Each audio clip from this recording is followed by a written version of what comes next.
Je voudrais poser une question à mes amis témoins de Jéhovah. Je voudrais vous poser une question, parce que votre réponse m'intéresse. Mais avant de vous la poser, je vais vous donner le contexte de ma question. Pourquoi je vous pose cette question-là? C'est parce que pendant des années maintenant, les témoins de Jéhovah frappent à ma porte et nous discutons ensemble.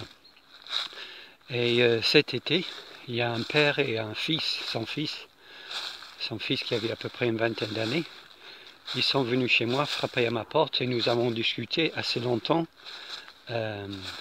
sur la Bible et sur la justification par la foi seule. Et ce couple de père et fils m'ont touché plus que les autres. J'ai eu de la compassion pour eux parce que je voyais vraiment qu'ils ne comprenaient pas qu'est-ce que c'est la justification par la foi seule et que ça les intéressait. J'avais l'impression que ça les intéressait. Et ce qui m'a frappé, c'est qu'il y a dans le doctrine aucune catégorie pour quelqu'un qui passe de pécheur condamné devant Dieu au stade d'être pécheur mais justifié par Dieu. C'est-à-dire la personne qui passe d'ennemi de Dieu à ami de Dieu. Il n'y a aucune catégorie dans la doctrine pour cette étape-là. Et donc nous avons discuté pendant quelques heures. Ils sont revenus à peu près un mois plus tard. Nous avons rediscuté pendant quelques heures et ils sont revenus une troisième fois. Et cette fois-ci, je les ai amenés dans le livre des Romains.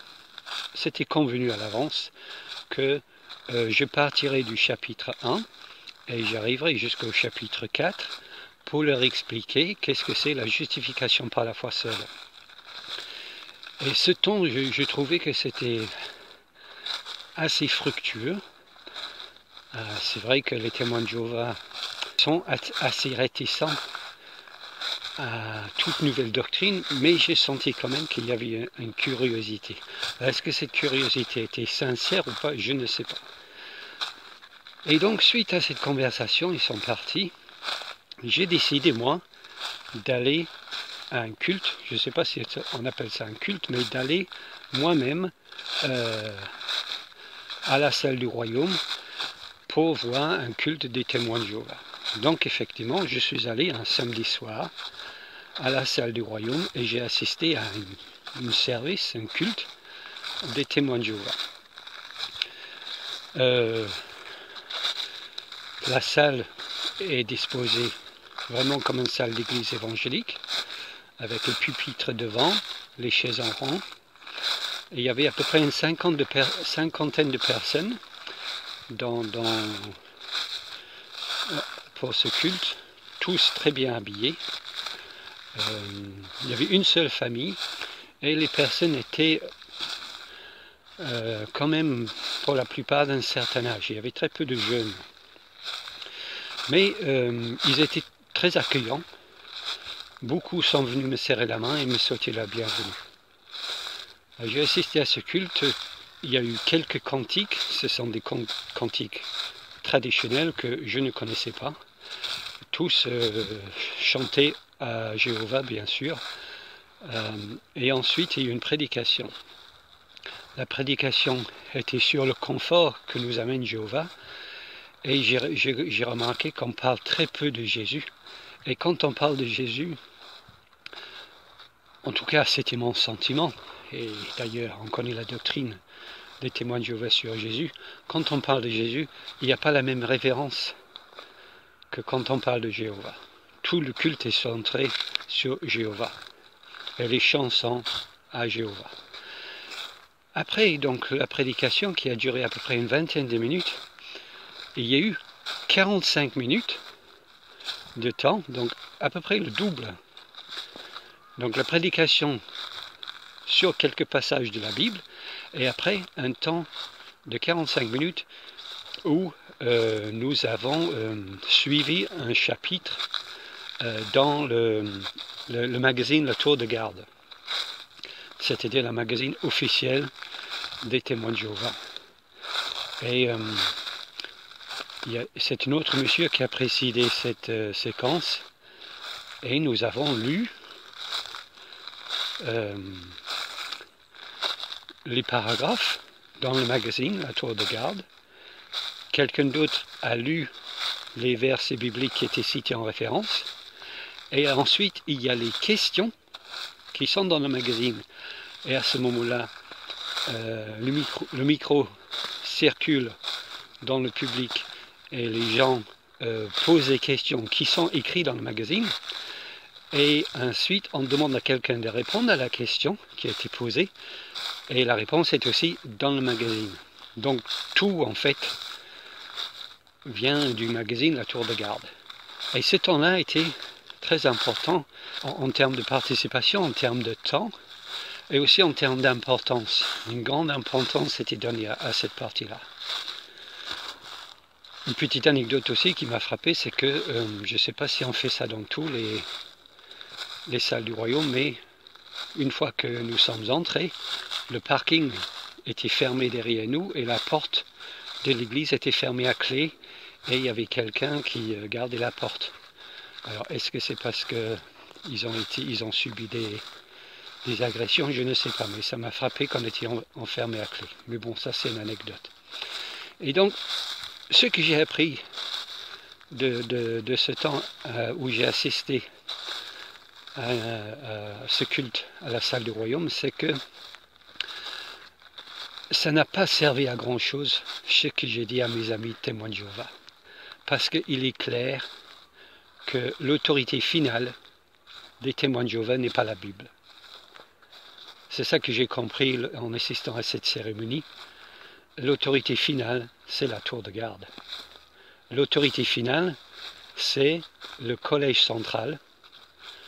Et c'est le collège central qui écrit et qui publie la tour de garde et qui donc détermine les doctrines des témoins de Jéhovah dans cette magazine. Donc l'autorité finale pour un témoin de Jéhovah n'est pas la Bible, c'est le collège central qui se trouve aux États-Unis. Donc j'ai fait cette remarque à ces témoins de Jéhovah qui étaient venus chez moi, son père et son fils, et j'ai dit, voilà, je suis assisté à un culte là, à la salle du royaume, et ce que j'ai compris, c'est que vous me parlez de la Bible, et quand vous venez chez moi, nous ouvrons la Bible, mais finalement, sur vos tablettes, vous avez la magazine la Tour de Garde, et tout ce que je vous dis, vous vérifiez dans le magazine et dans les commentaires, pour voir si ce que je dis est conforme à l'enseignement du collège central. Donc en fait, votre autorité finale n'est pas la Bible, mais le collège central.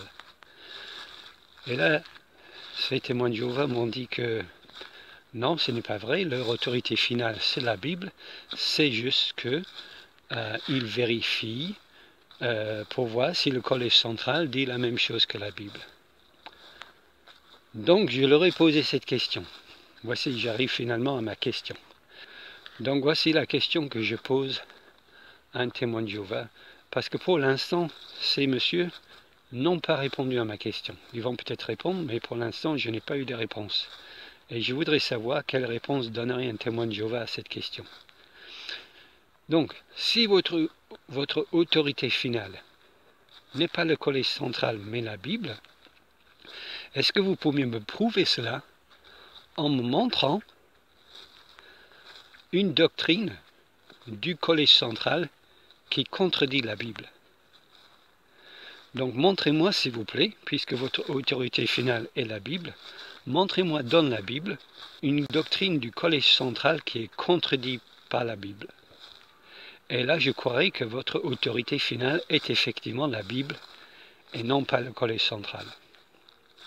Si vous ne pouvez pas me montrer une différence entre votre autorité finale, la Bible, et le collège central, permettez-moi de sourire quand vous dites que votre autorité finale est la Bible et non pas le collège central, parce qu'apparemment, ils disent exactement la même chose.